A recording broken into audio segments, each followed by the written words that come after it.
好，欢迎回到节目现场。我们接下来带大家来看这美国有史诗级的查账，查到什么呢？哇，真的是我自己看到也吓了一大跳。众议员说，这个华府有资助给恐怖组织而且是给现金。就是美国的国际开发署遭爆料说，资助恐怖组织，包含这是博科圣地 ISIS-K 跟基地组织而且美国每一年拨款了6.97亿美元这相当折合新台币是227亿元给这些组织，而且还透过现金运送提供额外的资助。好，现在共和党籍的这个众议员派瑞就说，这个纳税人的钱正在资助恐怖主义的这件事情必须赶快停止那川普则认为说，这国防部的预算中可能还隐藏着数十亿甚至数百万美元的诈欺跟腐烂的这个福报的状况。好，但我自己个人认为这川普不是没有当过总统这件事情不会是在拜登任内或是民主党才有，所以他或许该这个检讨一下自己。好，不过当然，美国空军时报也曾报道说，第60空运中队的 KC-10加油机的专用咖啡杯这个2016年来是大幅上涨。我们先讲一些比较怪异的像是军方当年仅买了25个杯子就花费了3.2万美元，然后就说这又是塑胶把手容易断然后3年内又花了5.6万美元来维修，哇，不知道什么昂贵的杯子就一直推高成本。好，那马斯克现在不是效率部的吗？他曾严厉的批评说 F-35战机的项目又说它的性价比最差的军事项目，那终止 F-35计划，他认为实际上每年就可以省120亿美元哇，这可以随便乱终止吗？也是可以再来讨论一下。好，但是呢，我们知道美国这边他们有这个在苏伊士运河这个货轮 AIS 保持一个开启的状态，美国的这个航母跟商船发生了碰撞。好，中国大陆这边也做了3D 的还原这个碰撞的过程就说呢，这个美军航母就没有开启这个 AIS。事故后照片也显示说，货轮疑似是右舷跟美国的航母一侧的甲板下的舰体发生了碰撞，造成了船体的一个伤害这是中国大陆做的一个3D 还原碰撞的过程。好，当然这个苏伊士运河是一个非常重要的航道嘛，所以出现了这个重大的海难，会不会对航运造成了影响呢？而且作为核动力的航母，就发生碰撞可能会有一些核安的风险。再来就是美国空军不只是这个航母，空军最近也是空难不断积温不断。美国在川普2.0上任之后，我看到这内部真的是大不平静包含了之前这个加州先是有野火的这个肆虐嘛，现在又面临了严重的土石流，所以相关的画面我们带大家来看。那像是德州的南部接近美墨边界的地方在深夜也发生了规模5.0的极浅层地震，然后还有呢西维吉尼亚州维吉尼亚州跟肯塔基州以及阿肯色州还有田纳西州数十万名的居民处于洪水紧急的状态而且收到了警报。密西西比州、田纳西州西部还有阿肯色州的东南部也发布了多起的龙卷风警告，这些都是天灾当然不止天灾人祸呢。我们来看大家对于 Elon Musk 削减成本的举措所以呢，把特斯拉找不到 Elon Musk 就去找特斯拉，把他们的展厅当做一个目标所以可以看到它大幅削减也让抗议者聚集在美国各地的一个特斯拉的展厅外面来抗议它的大幅度削减那甚至特斯拉工厂外也有抗议者举标语说这拔掉封马斯克的插头，还有说停止政变，还有驱逐马斯克的相关标语可见蛮多民众对于马斯克的相关效率部的这个举措蛮愤怒的。好，当然我们要看到海外也有很多地方掀起了一些反美潮，包含是加拿大。好，加拿大之前被川普说要变成我们的51州甚至也要对它课关税现在稍稍延后一点点。但是也有温哥华市中心的美国领事馆外，我们就看到了抗议者挥舞着加拿大国旗而且说这个强大独立的加拿大要求川普下台因为像是卑斯省居民就说，我作为加拿大人我非常的骄傲，不用你美国来指手画脚啦。好，那也有数千人哦，这蛮多人潮的，游行到了美国驻伦敦的大使馆，他们抗议川普对加萨地带的种族清洗计划，而且说这被认为是非法而且残忍的。有一名87岁的大屠杀幸存者就说，美国总统永久迫使巴勒斯坦人要撤出加萨，这是一个很不道德而且非法、不切实际而且荒谬的一个决定。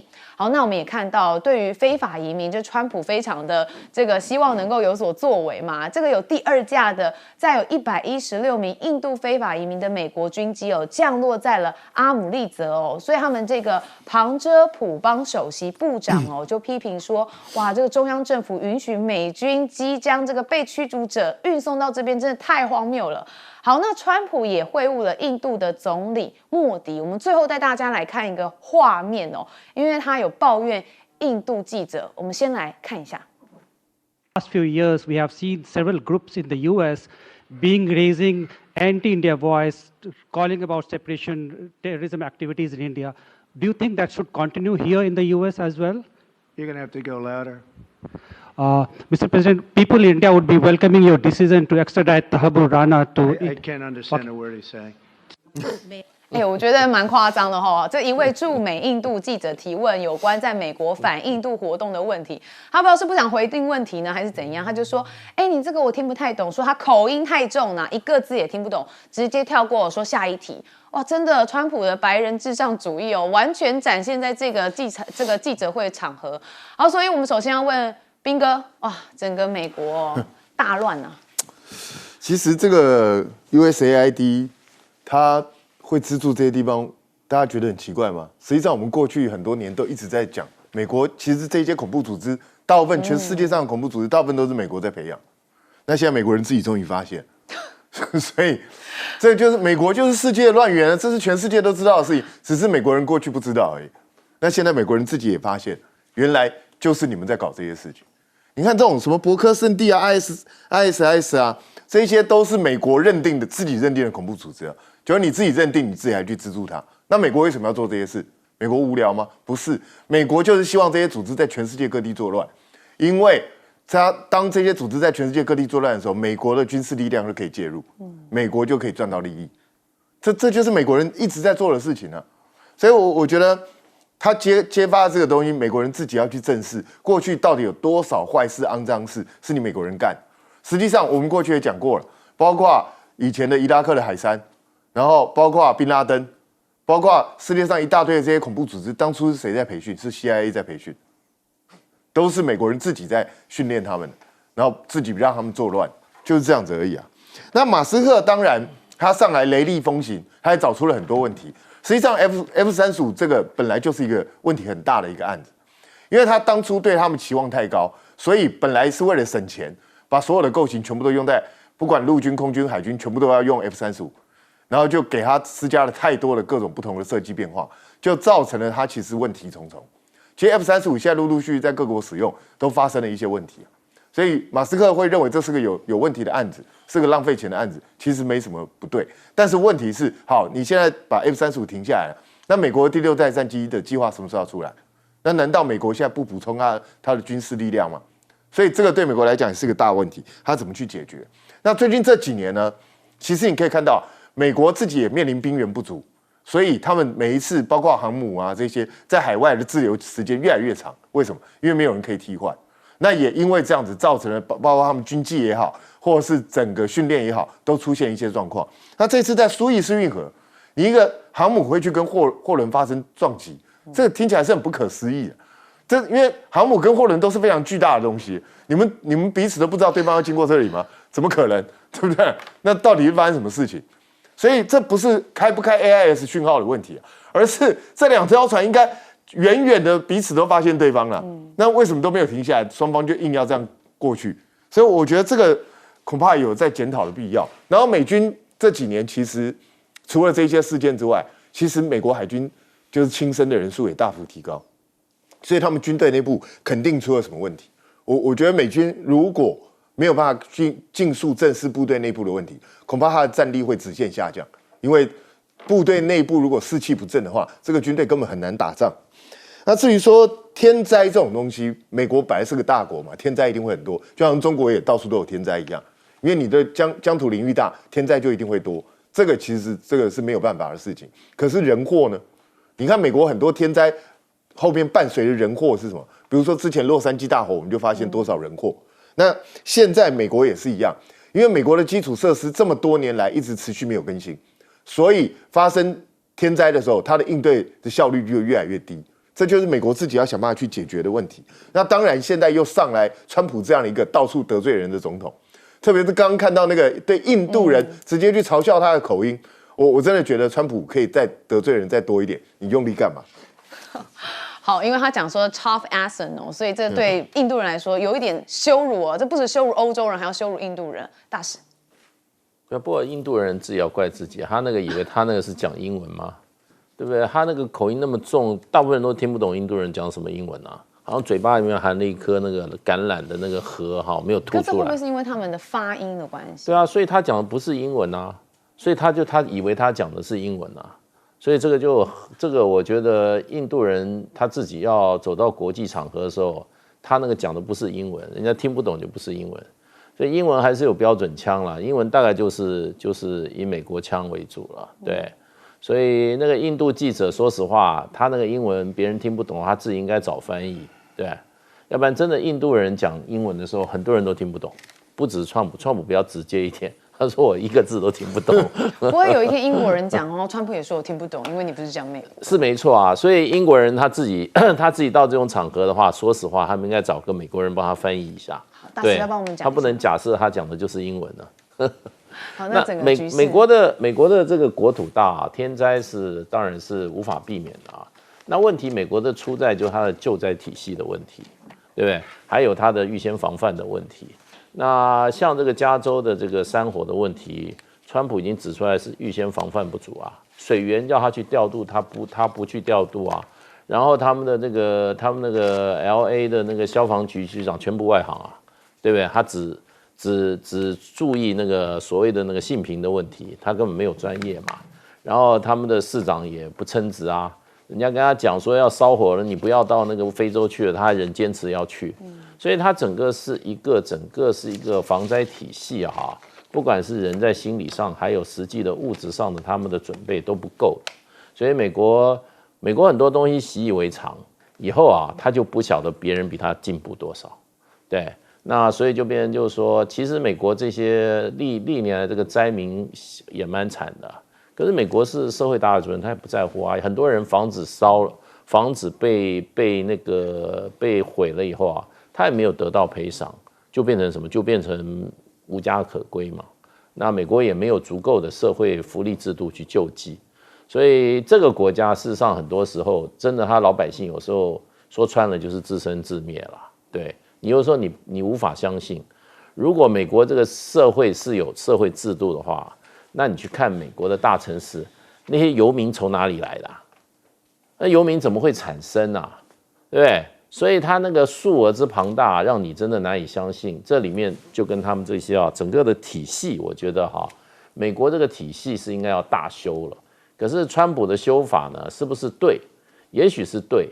因为美国你看内部这些投资都不足的时候啊，他们还拿钱去资助这种国际恐怖团体，对不对？你看像比如说基地组织，我们都知道宾拉登最后怎么样？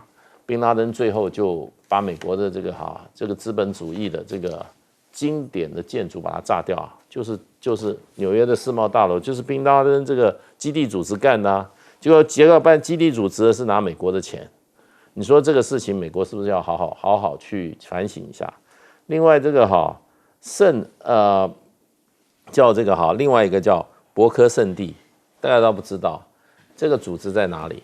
这个组织在乃吉利亚，乃吉利亚跟美国有什么冲突？美国也去支持那个地方的恐怖组织，所以真的这个用心不正最后就反噬到自己国家了。对，就是自尝恶果的情况。这将军，这个96年非战危机的时候，那时候美国为了力挺台湾，派了独立号航空母舰到台湾来，穿越台湾海峡的时候，那天晚上台湾海峡大雾茫茫，然后美国独立号航母的舰长坐在舰桥上面，突然这个值更官跟他报告说，前面发现一个灯号，有一条船在那个地方，好，向我打灯号。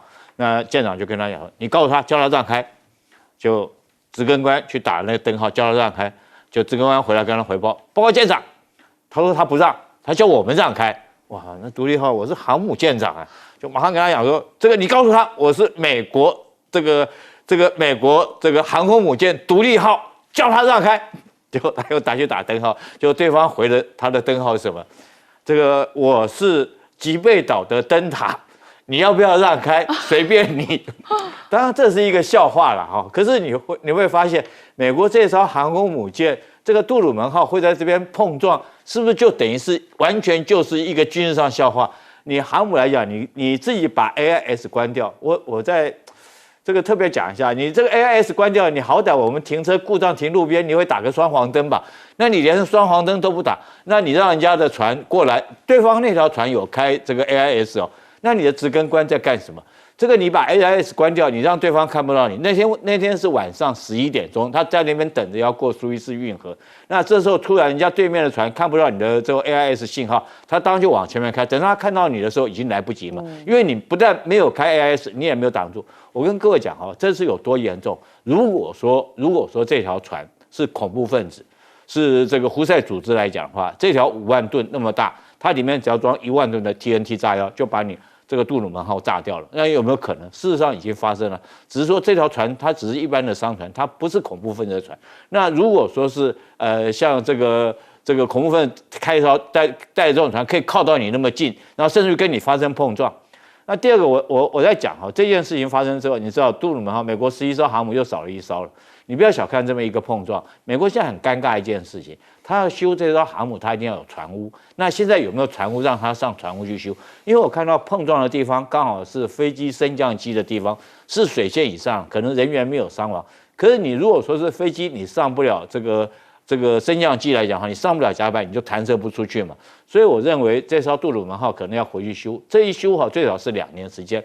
那试问一下，现在在红海，如果说美军没有航空母舰的话，那你怎么去力挺以色列？不要小看这件事情，对整个中东的变局都有很大的影响。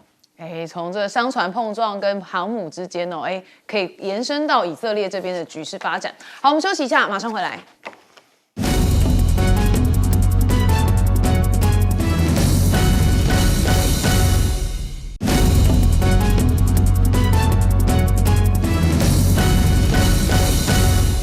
欢迎您持续加入节目现场。好，接下来我们要带大家讨论到就是美国国务院它最新官网有进行更新了，当然有讲到一些台湾这边的部分，但是我们带大家来看中国大陆这边他们是怎么讲。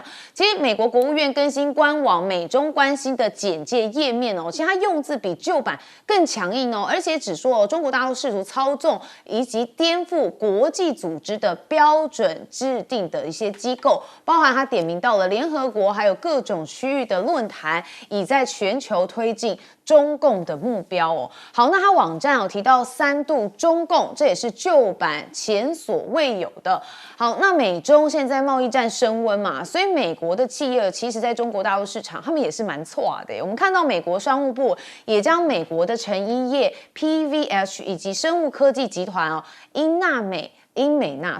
美纳列入不可靠实体的清单。那美企在中国市场的营运就面临一个很大的不确定性。那现在面临这样子中国大陆的制裁，美国企业当然希望可以寻求对话嘛。好，《金融时报》就说了，这些在华的美企比以往任何时候都更接近美中之间正在酝酿的贸易冲突的前线，所以希望能够解决黑名单的相关问题那期待达成一个积极解决的一个方案。好，川普成立了能源这个委员会那当然我们看到他在签行政命令的时候就告诉了记者说，我们将在能源领域占主导地位，而且这会甚至不包含我们将为所有的 AI 工厂生产所有的电力好，那这个 AI 的电需要是现在的2倍至少是现在的2倍。所以川普的内政部长就说，美国正在跟中国进行 AI 军备竞赛，我们要取胜的唯一方法就是生产更多的电力哦。所以不止贸易战，什么事情都要竞争，连 AI 也要竞争，所以首要就要发展电力。好，但是讲到这个 AI 哦，其实中国大陆 AI 已经也很厉害了。我们看到 DeepSeek 这个让美股啪啪啪在春节的时候掉到不行。好，网易哦让 DeepSeek 来翻译哦，这个答案蛮震惊的哦。他翻译哪一句话呢？这个他强任他强，清风拂山岗；他狠任他狠，明月照大江。然后 DeepSeek 翻出来的英文哦，我就不细念了，但是他翻的哦，确实也蛮有文学的风采哦，让这个网易蛮震惊，大家都蛮震惊的。好，那美国的专家也喊话说，这个 DeepSeek 创办人有联络自己，像是这一个是中国大陆博主林毅，有跟知名作家古格里祖克曼哦，他们在节目上面就谈到了这个 DeepSeek。那这个呢，作家他就说，他觉得这个梁文峰这个 DeepSeek 的创办人，他希望跟他能够联系哦，希望能跟梁文峰谈谈，他想讲出梁文峰的故事哦，可见是在国外蛮有这个看头的哦，所以当然作家也希望能跟他联系。好，那微信这边哦，在这个测试也接入了 DeepSeek 哦，就是腾讯16号证实说，微信搜一搜在调用混元大模型丰富了 AI 搜寻的同时哦，近日也正式的将灰度测试接入了 DeepSeek。然后将进一步的提升平台内部的一个生态的效率。好，那我们再来看到的是哪吒哦，最近它的票房已经超过了116亿，排名全球的第11名哦，而且说这个暴打美国队长4哦，已经跟美国队长可以互相的这个攻击了。好，那当然奥斯卡评委也说真的很棒，希望你可以角逐2025的奥斯卡，他说他会投票。美国的观众也说很棒，我们先来听听美国观众怎么说。Dynamic between Neja and his family. That's what really got me. That got me right in the heart. I will do my best to bring people to see this. Seeing Neza 2, I thought it was a really good movie. I feel like I learned a lot about Chinese culture watching both Neza 1 and Neza 2. I thought the story was a lot more interesting and the visuals were just a lot more stunning. I hope more people in America give it a chance. It's a really good movie. 好，刚刚有看到吗？这个美国观众的这个额头上面也画了一个哪吒的这个标志哦。好，这哪吒2海外版的台词哦，其实这个翻译成英文很厉害的地方就在他们还记得要押韵哦，像是什么 blood, untold, breath, death。哇，这哪吒2的台词翻译里面哦，理解中国大陆的一个自信存在哦。好，但我们首先就问彬哥哦，目前来看哦，现在这个整个 DeepSeek 啊、AI 啊，还有中国大陆的发展。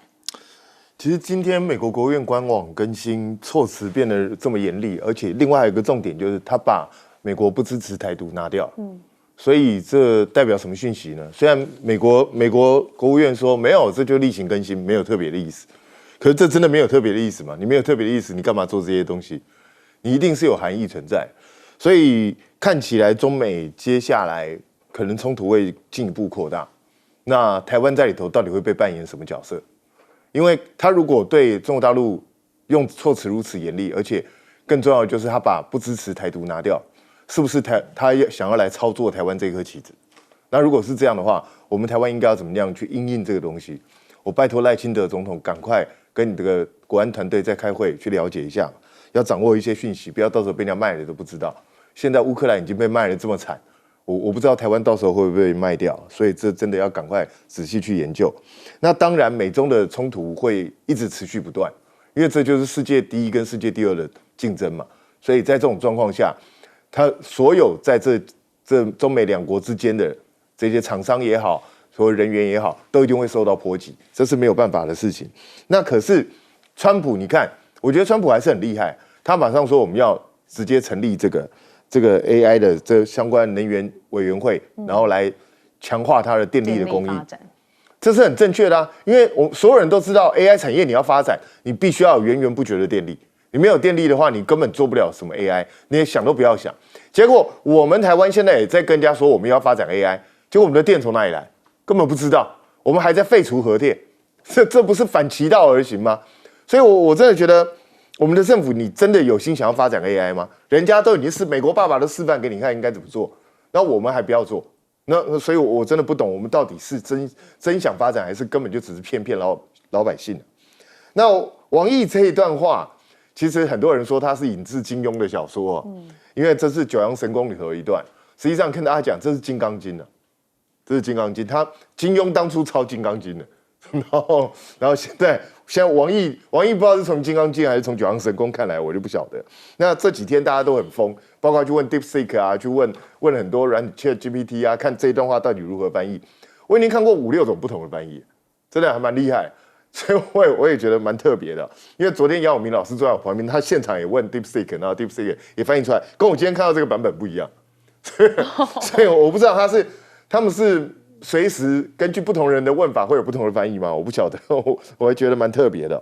那当然，其实你从最近就可以看得出来，我最近也常在问 DeepSeek 一些东西，他其实你会觉得他有的时候还蛮有趣的。我甚至前2天问他说，那个叶元之被罢免的几率到底如何？结果他还漏等写了一大篇，所以我觉得到底如何？如果他没有给确定答案啊，他就把各种正反两面都分析了一下，所以我觉得这个 AI 再继续发展下去，可能我就没饭吃了。好，大师，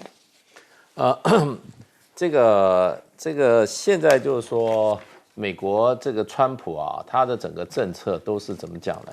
都是前人所不敢做，然后呢，前人所不敢言的。那其实他讲他要给 AI 供这么大的电力啊，其实他背后的背景是他要在美国怎么样大量的开采原油，对，因为他认为这个所有的环境的法令都是限制美国发展的，所以他最近在他的这个能源部长出来讲话，他的基本上他说我这个能源部长基本上就是要让美国的能源的潜力充分的发挥。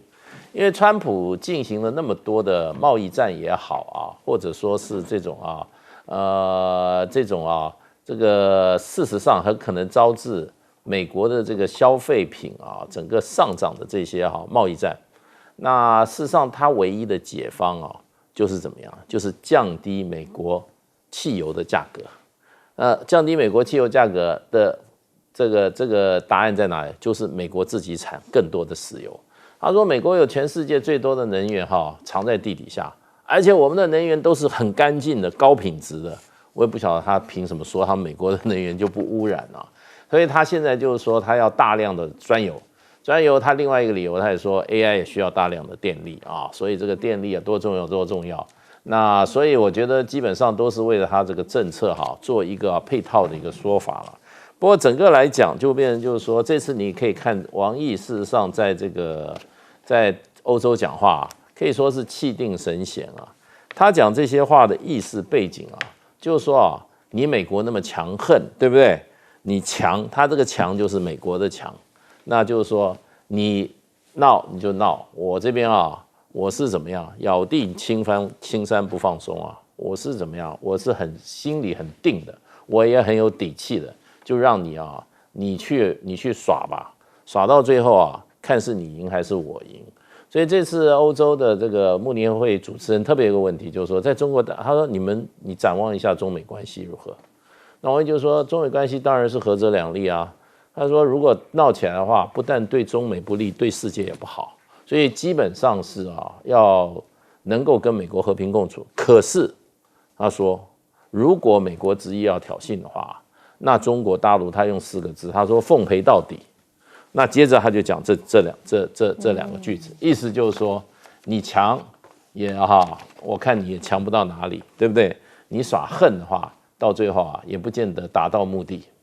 好，怪不得要叫 DeepSeek 来翻译一下，不然美国人听不懂。好，将军，这个过年的时候 DeepSeek 刚出来的时候就有朋友叫 DeepSeek 帮我写了一首长头诗他真的会作诗你各位可以看一下，你看他长头诗写的内容我详细我不念了第一句，但是第一个是将军春节喜庆团圆这个还都有押韵，所以他真的会写诗。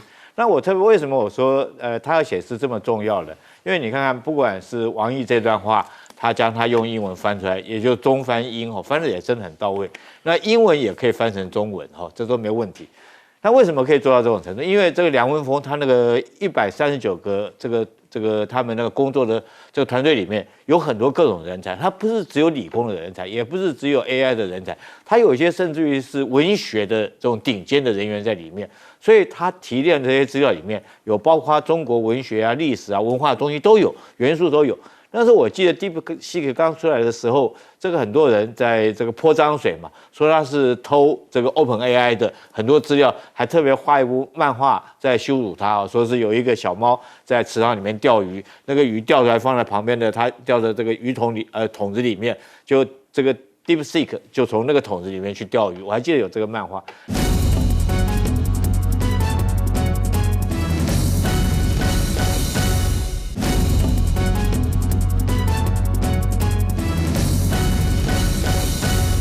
川普的贸易战呢，是不是损人害己啊？因为他现在是在学拿破仑吗？效仿拿破仑的名言哦，说救国家就不是违法。这个是川普啊，他在他的社群网站发文说，拯救国家的呢，并不违反任何法律。这是不是在暗示，在面对多重法律的挑战之下，他将持续抗争，针对他总统的行政权力的限制呢？当然了，现在呢，川普的关税来势汹汹，很多的这个贸易顺差股呢，可能会成为首波的目标，包括了中国。中国呢是对美贸易顺差最大的国家，去年啊，美中贸易啊这个逆差达到了2954亿美元。再来就是欧盟，欧盟的这个贸易逆差也达到了2356亿美元。那作为欧洲的最大经济体哦，德国是848亿美元，位居第二。意大利呢，则是440亿美元，排名第三。那美中贸易现在贸易战升温的话，美国企业在中国市场现在是前途未明啊。这个是中国大陆的商务部啊，将美国的成衣业者PVH 以及生物科技集团这个美纳列入了不可靠的实体清单当中。那它旗下呢，包括 CK 啦这些知名的服装品牌现在呢，美国企业在中国市场营运面临的一些不确定性。那许多的美国企业不愿失去中国市场，都表示正与有关方面在对话当中，希望能够解决被列入黑名单的问题，期待能够积极的来解决方案。所以，像美国企业是非常紧张这件事情的。那再看到汽车关税德国、日本、韩国会不会跟着紧张起来了？因为现在美国呢4月2号要开征这个汽车的新关税，那德国、日本跟韩国现在会受创非常的深。川普多次强调，美国汽车出口在国外市场受到不公平的待遇。那现在包括了德国的福斯汽车它公司在美国约有80%是来自进口的。韩国的现代起亚在美国的销量65%也是来自进口的。所以现在关税大刀要砍向汽车，日本媒体也很担心日本会受到重大的影响因为日本每年销往美国的出口品项当中最多金额的就是包括了自小客车还有卡车在内的汽车。2024年一整年出口金额达到了6兆261亿日元约新台币1兆2000多亿，占日本的整体出口额来到了28.3%。那韩国的部分来看到，川普如果汽车关税砍向南韩的话，营业利润会大减900亿。去年南韩出口到美国的汽车高达了153万辆，大约是52兆的韩元，大约是1兆1000亿台币。那现在也会受到一些影响。所以我们来看到，现在肖兹要会见王毅谈到电动车的关税希望能够赶快解决经贸的摩擦。王毅怎么说呢？赞赏德方在对欧盟以及对中国大陆的电动车关税问题上呢，保持理性而且务实的态度。那肖兹怎么说呢？反对保护主义不赞同开打关税战。那希望呢，欧盟跟中国大陆能够尽快妥善解决摩擦的问题。那除了这个关税问题之外呢，接下来就是 AI 的科技大战了。现在中国大陆要迎来高光的时刻了嘛？因为科技战要赢大陆现在川普呢设立了能源会，要提供 AI 庞大的电力来因应他们的需求。但是川普你对半导体课征关税，现在美国媒体也担心说 AI 的竞争恐怕会功败垂成。因为如果以50%的关税来做评估的话这个如果这样计划会受到受限的话，成本也会增加，大约会增加1000亿的美元情形那我们再来看到这个 DeepSeek 带望陆科技的企业环生指数呢也出现大反攻的情形拥有阿里巴巴、腾讯、小米等这些科技的这些企业的港股，截至14号收盘，环生这个科指内大涨了23.7%。好，那再来呢，这个 DeepSeek 带火辉达的 GPU 哦，连这个库存净销售的型号都被抢购一空，供不应求了。那再看到了现在包括了这个微信哦，接入 DeepSeek 真正的王炸组合出现了。腾讯说正式的这个正在测试啊，用户可以免费使用哦，所以这个王炸组合呢，现在很多的网友呢也非常期待。再来，这个 DeepSeek 有没有可能新能源车也会来做使用？现在也引发大家讨论，因为包括了比亚迪的高阶智慧驾驶系统啊，天神之眼将是自动驾驶领域 DeepSeek 的时刻。那现在呢，把深奥的搞懂价格昂贵的先进技术下放到低价或是免费的产品上面哦，这个可以造福非常多人。先请教杨老师，杨老师怎么看现在的川普的情况？川普总统再上任满月，是他已经推动这个2.0的关税战。1.0的关税战其实主要是针对中国大陆，那有一点钢、铝跟洗衣机，但影响不大。2.0现在1个月啊，已经针对矛头指向全世界，而且我把它分为4大类，现在都出现。第一大类就是中国。这个10%的额外10%的税已经从2月14号开始，中国大陆也反制。第二大类就是加拿大、墨西哥，那在2月4号它延后了1个月，所以到3月4号，我们看这个25%会不会真的磕下去？是。第三大类呢，那就是我把它叫做关键产业的进口关税，这个就很多了，是。它已经针对的就是钢、铝25%划一道线这样下来，影响到了欧洲。然后呢，加拿大、墨西哥跟南美洲的国家，接下来你看到它这个汽车，对，美国的汽车，它的统计数字有1/4是进口汽车，这个不包括从加拿大跟墨西哥进口的哈，因为那个是自由贸易协定，是，所以在北美以外进口的占美国的这个汽车1/4，那大概美国进口的汽车客车的部分哈，小客车的部分就是 sedan 轿车，是大概是2.5%的关税。那可是欧洲对外来的车子进口，比如说美国的车或日本车进口到欧洲联盟10%的税，日本也蛮高，我们台湾当然就更高。所以它现在这个汽车的部分呢，如果会影响到日本的话，大概日本每年输出到美国的汽车来到了有将近6兆日元，占整个日本出口28.4%，这个不得了。是，韩国也是。韩国也会受到影响，因此这个汽车是一个问题。那接下来还有哪些关键产业？还有2个，他都点名过了，半导体，半导体跟我们台湾有关了。是，还有一个药品，那药品他只蜻蜓点水提到，我觉得接下来他会提到的哈。那第4类就叫做贸易顺差国。那这个贸易顺差国，我们这边有提到了，我们台湾排第几？我们台湾其实大家以为排第6，其实排第5。为什么？因为爱尔兰、德国他们都是在欧盟的这个项目之下，所以在就是说采取关税的报复的情况之下，会提高关税，它不会是以提高德国或提高爱尔兰，因为它这一个整体，所以中国、欧盟、墨西哥、越南就是台湾了。是。那因此，我们台湾去年对美顺差是739亿美元，那相较于2023年增加了55%，其实很简单，因为美国人要买一大堆我们的半导体。对，但现在呢，你看到台积电被这样子压迫过去，要去把在亚利桑那的要增加投资，甚至我觉得最后有一天亚利桑那会跟台湾的切割到美国的纳斯达克上市，那就真的变成美积电。然后呢，现在要求台积电去协助 Intel 变成 Tintel， 也就是技术协助，他把台湾的技术偷走。不过我跟你讲，台积电帮 Intel 去做，也打不过台积电在台湾帮 AMD 做的晶片。所以呢，但不管怎么样，你去帮助你的敌手打你自己，然后呢，从台湾的出口又会减少，因为我们过去对美国的出口来到就是半导体去年35%。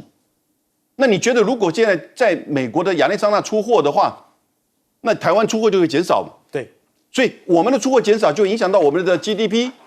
影响到我们的所有，影响到我们的出口贸易，影响我们 GDP， 影响很大耶！这个时候你还说国防预算要增加到3%，增加2000亿，对不对？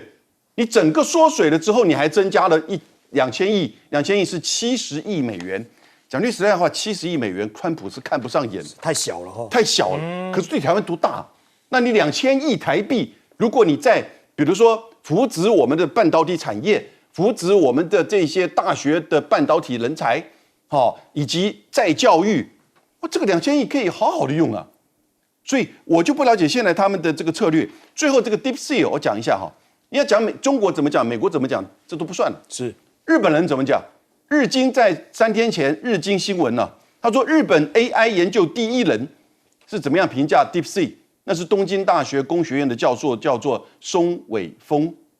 他说 DeepSeek 很出色，性能跟营运呢和 ChatGPT 接近。然后呢，这个 R1 呢，最后展现出跟 OpenAI 01的同等这个推理性能，而且中国已经在论文的 AI 研究数量上超过美国。他觉得中国有这样子的 DeepSeek， 其实是一个很高兴，也在就是说符合他整个国家对 AI 重视的发展。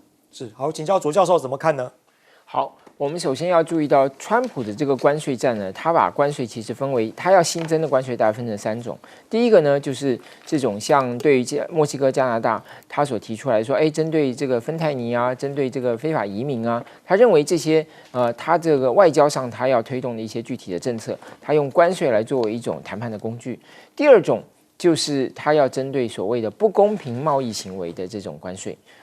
那像他对于这个钢跟铝，他都有这样子的看法啊。那钢跟铝呢，因为他这个其实他认为说，这些国家可能是有补贴啊，或者它生产结构上是比较有利的情况下，那对美国就构成了不公平的贸易。第3种未来还没有出来的，但未来可能会出来是什么？是针对要提高美国政府这个收入的，因为他这个马斯克要推动这个所谓政府的规模的减少，然后要减税。那么这些都可能会使得这个川普的这个未来的这个政府税收会出现问题，会缩减，然后呢，这就进一步会提高美国这个偿债能力的信誉，所以他必须要通过关税来这个增加收入。是。那现在这3种关税战，它是不分你的亲疏关系的，只要是你被他认为是有他谈判的需要，有不公平贸易行为，甚至是有利可图，他都会收税。所以这种情况当然就会引起整个这个美国的盟友啊，美国的这个朋友们，大家都是人心惶惶。那现在欧盟这个问题，其实跟汽车的问题，其实是一个让美国的这个盟友最头痛的事情，因为主要几个汽车出口大国，除了中国大陆之外，很多都是美国的盟友啊，像德国、日本、韩国都是。那因为汽车它涉及到2个部分，第一个它使用钢铝，第二个是什么呢？就是它因为本身它也涉及到美国在铁锈带的工人，其实钢也是啊，钢铁因为很多的生产，美国9个炼钢厂都在铁锈带，所以不管是汽车或是炼钢，都是跟铁锈带的工人有关，也就跟这些国家的这个出口呢会息息相关。那他们现在要怎么办？只好谈判呢，通过投资来解决啊，通过这个扩大对美国采购来解决啊，这个大概就是符合川普的一个想法了。那当然，川普现在要他们做什么事情？增加天然气的采购，到哪里去采购啊？到阿拉斯加去采购，这个其实是大家是比较容易忽略的地方。为什么？因为阿拉斯加的这个天然气呢，事实上它的这个生产呢还没有真的开始。它还是需要投资它的这个基础设施，这些其他的基本条件，才能够去把它转化为可以出口的这个液化天然气。所以未来现在日本已经开了第一枪嘛，就是说日本要投资1兆美元啊，1兆美元来，当然就包括了天然气的投资。那当然这就做了一个很好的样板。那其他国家当然川普就会比照办理，所以未来跟关税跟这个投资活动的谈判会持续而来。现在比较令人担心就是他把台积电也一直把它当作是一种不公平的这种行为，这是一种他一贯的这种说辞哦。而这种说辞其实某种程度就支撑他把这种对台积电的这种所谓的谈判啊、合资啊、关税啊，甚至未来可能的各种压迫行为呢，就变成合理化、长期化。我觉得这个部分是我们要密切关注的。好，请教张将军。那个川普他打这个关税战，我认为对台湾影响很大。是，虽然表面上看不出来，但是我认为暗潮汹涌，会造成台湾3空。3空啊！3空。我认为第一个半导体，尤其半导体，他讲说台湾偷了美国的晶片技术，是，然后他偷了没有？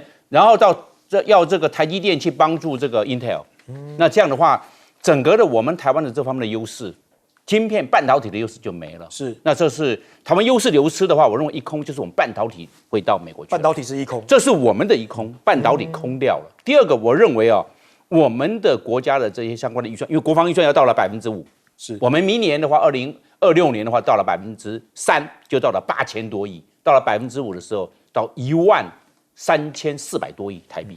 你看看，这是破兆不得了了，已经就破兆了嘛，13400多个亿，不得了的事情。那这样的话会造成我们台湾这方面的我们讲我们的资金，中央政府的总预算空掉了，因为怎么已经买武器了，就用掉了。然后如果到达川普另外一个说法，就到了10%，10%的话要26000多亿，就是2.6兆了，那不得了，那台湾这真的是空掉了。是，我认为二空就是这个，因为国防预算太重，造成我们的包袱太大。第三个，我认为它加关税，因为去年的时候，我们对美国的贸易顺差是739亿美元，这川普认为我们赚太多，台湾钱太多了，那这样的话就加关税，一加关税的话，外资就会跑掉，因为加关税的话，卖到美国东西贵了，那就没办法，你就会对美国的顺差要降低啊，到美国贵了，到美国贵的话，那外资跑了，那我们台湾的这个本地的这些资本家，他也要到美国去了，是，那台湾的整个就业市场，台湾会变成空洞化。那因为我们台湾是以外贸为导向，所以我就认为这第三空会让台湾本土的产业会被掏空。是，好，我们再看到就是现在美俄针对这个乌东形势，这个乌俄形势要搞小圈圈了吗？因为现在呢，美国要结束乌俄战争，但是川普高层将赴沙烏地阿拉伯进行谈判，包括了像卢比欧以及瓦尔兹以及魏科夫大家要进行到沙烏地阿拉伯进行谈判。但是泽伦斯基怎么说？他说没有看到任何邀请乌克兰跟他国特使会面的一些消息，难道是被排挤了吗？好，那乌克兰没有受邀之情况之下呢，美国高层呢要到沙烏地阿拉伯跟乌俄谈判，俄罗斯代表团保密到家。CNN 报道，现在俄罗斯呢正在组建高阶官员谈判团队，直接跟美方会谈，包括了政治、情报还有经济圈的高层人物。最近还有在美俄换球当中扮演关键角色的俄罗斯官员德米崔耶夫也会在里面。那现在问题回来了，现在美俄外长已经通电话了，保持定期接触已经彼此有了通电话了，说一致同意保持沟通，为俄跟美的元首会晤来做准备。那现在美国不讲理那泽伦斯基是不是大梦初醒了？现在传出川普要提议让美国拥有50%的乌克兰稀土矿，战后愿派驻美军来做保护，50%非常重。那泽伦斯基拒绝了，他说拒绝川普要50%的稀土协议泽伦斯基说不符合乌克兰的利益原则，所以看起来好像泽伦斯基开始醒过来了。那现在呢，包括了一些乌克兰的一名资深官员向《金融时报》表示基辅正在试图谈判一份更好的协议。那泽伦斯基呢，希望让欧洲其他国家在内的国家也能够参与开采矿物。那在这件事情上面呢，他们承受美国的巨大压力那美国的国防部部长呢，现在也提出说，由川普来定夺乌克兰是否可以永和。泽伦斯基说作为和平协议的一环乌克兰应该加入北约或永和来得到安全跟保障。那美国的国防部长就说了，画红线的不是他啦，最终只有川普总统能够做决定，任何的立场是否有谈判余地或变动所以都把它推给川普了。那现在呢，欧洲是不是排除在外现在美国特指说欧洲不会参与乌克兰的和平协议谈判。那现在讨论这么久，欧洲不在里面，那这个包括了俄乌的特使在慕尼黑安全会议上直接表示说，哎呀，欧洲也不会有发言权。那是不是被华府看扁了？泽伦斯基直接讲了，欧洲建军的时机已到。他说，成立欧洲军队共同抵抗俄罗斯欧陆不能再依赖美国的保护，要拥有强大的军事力量，才能够赢得华府的尊重。那包括了面对川普独断跟普京会谈，马克宏现在17号要召开欧洲的紧急高峰会，要讨论乌克兰的问题了。那德国总理肖兹呢，现在也说必须要拥护乌国的主权，乌克兰的主权他说，俄罗斯的胜利或是乌克兰的崩溃都不会带来真正的和平。那现在包括英国首相也讲话了，他说显然欧洲必须在北约当中扮演更大的角色。现在看起来好像把欧洲各国家都激怒起来了。那现在和平是不是要靠中国来出手呢？王毅会晤北约的秘书长重申政治解决乌俄的战争立场。这个是王毅出席慕尼黑安全会议期间会见的北约的秘书长吕特。那吕特是说了，希望中方尽早和平解决乌俄战争发挥的这个作用。那王毅怎么讲呢？王毅说中方愿意继续为推动政治危机政治解决建构均衡而且有效持续的欧洲安全的框架来发挥建设性的一些作用存在。好，那乐见美俄达成共识。王毅说，谈乌克兰危机说，任何冲突终点都是在谈判桌上。那王毅呢会见乌克兰的外长，也重申中方愿意为和平来做奔走。这个是乌克兰外长说乌克兰高度重视与中国大陆的影响。那现在呢这个中方秉持的客观而且平衡的立场，期待中为全面实现那个全面公正而且可持续和平发挥作用。好，我们先请教一下这个杨老师，杨老师怎么看现在包括了这个居然搞小圈圈啊？这不是小圈圈这是大圈圈。这就是国际政治的丛林法则。它就是强权政治。其实一直都是如此。是。那俄乌战争，我的解读就是拜登的代理战争。整个其实1998年的时候美国把俄罗斯邀请进入到他的小圈圈，是，那就是 G7 变成 G8， 然后呢换北约部分的东扩到中欧。可是你看到从2004年、2010年、2014年、2022年，美国就不断的在推乌克兰加入北约，然后呢乌克兰的颜色革命，最后导致克里米亚在2014年离开，然后2个顿内茨克、卢甘斯克的这个战争，2022年终于爆发大规模战争。是在2022年2月24号之前的1个月还有可能外交处理，但是拜登拒绝。2022年2月24号之后的2个月，第2阶段会议的时候，曾经乌克兰、俄罗斯2位元首泽连斯基、普京有可能和谈，拜登拒绝。拒绝之后呢，泽连斯基还自己通过一个法律，禁止自己跟俄罗斯和谈。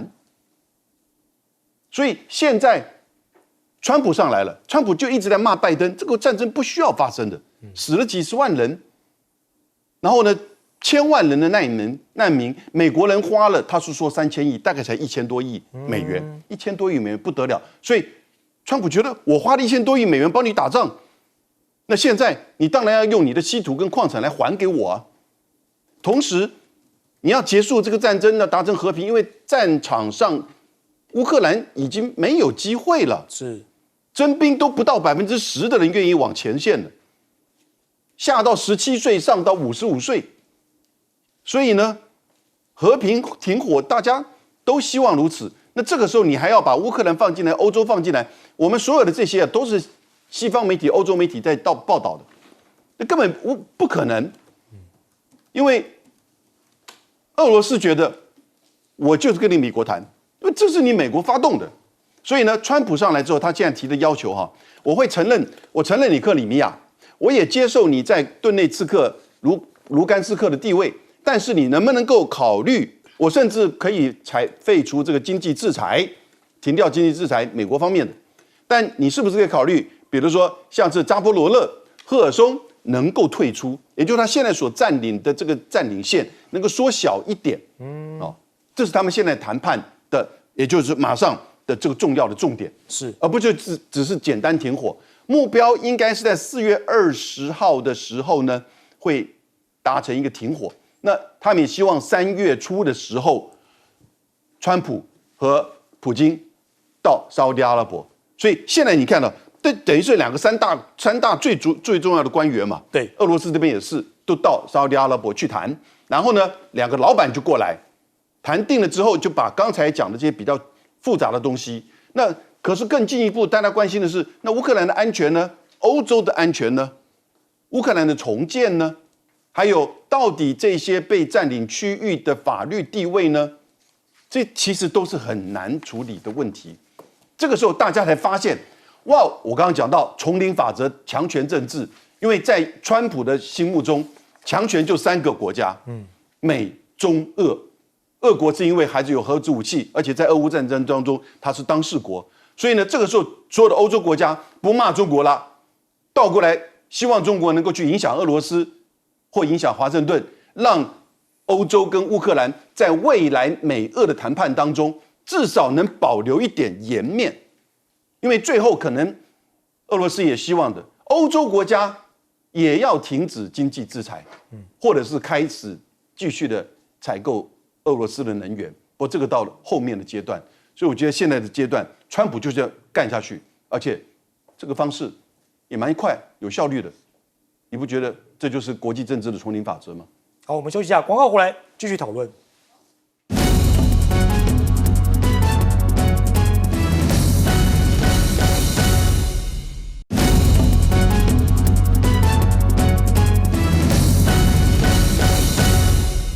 欢迎关心新闻大白话，我是罗王哲，来请教一下张将军，怎么看这样的情况？那乌克兰的它的未来由美国跟俄罗斯共同决定，他连谈判桌都上不了。他们两个谈完了，美国跟俄罗斯谈完之后，在这个让乌克兰来参考。所以整个这个泽伦斯基犯了战略大错误。战略大错误。战略大错误。他看民调打仗，民调说要收复国土之后再谈判。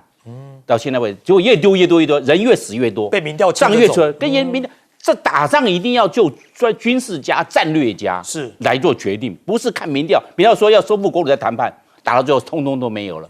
太民粹了。对，这个非常的打得非常的悲惨，非常的凄凉，但是却被卖掉。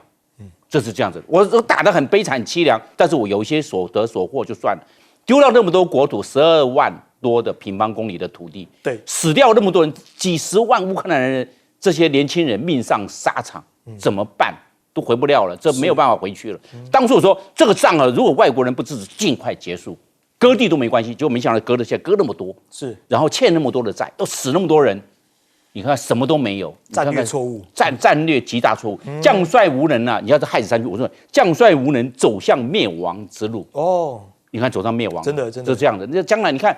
乌东没有了，他现在本土的自己乌西，这个我们要稀土，通通抵押，美国通通拿去，他还靠什么生存？只能做这个小麦、大豆还有玉米了。你看看这个怎么办？年轻人都没有了，连稀土都要被美国这样，稀土拿去了嘛，这没有了，还欠一屁股债，他欠美国3600多亿美元，怎么还？还包括欠了法国、欠了英国、欠了意大利，还欠了德国那么多钱，要加起来5000多亿美元。的话，15万亿，5000多枚，大概15万亿，天文数字啊，15万亿的那种新台币怎么还？还不下去了。我讲过，他如果每一年还1000亿台币的话，要还120年，怎么还呢？一年还1000，不是一年还100亿啊，一年还1000亿台币，是要还120年，怎么还嘛？这个国家，他玩大的就完了，他被卖掉，他被利用。他被人家战略利用，所以他在这个战争上，他没读过《孙子兵法》，是他读过《孙子兵法》没有不一样。我们大家来看，泽伦斯基应该要读来对，要读《孙子兵法》。你看啊，他这些人白白送土，3个没有了，国土没了嘛，国命也没了，那未来的国运也没有了，看不到未来，生灵涂炭，月球表面，所以变成这个国家都被卖光了，所以非常这个战略的错误啊，太可怕了。泽伦斯基啊，这个大概也是目前天下绝无仅有的一个恶例，是一个例子。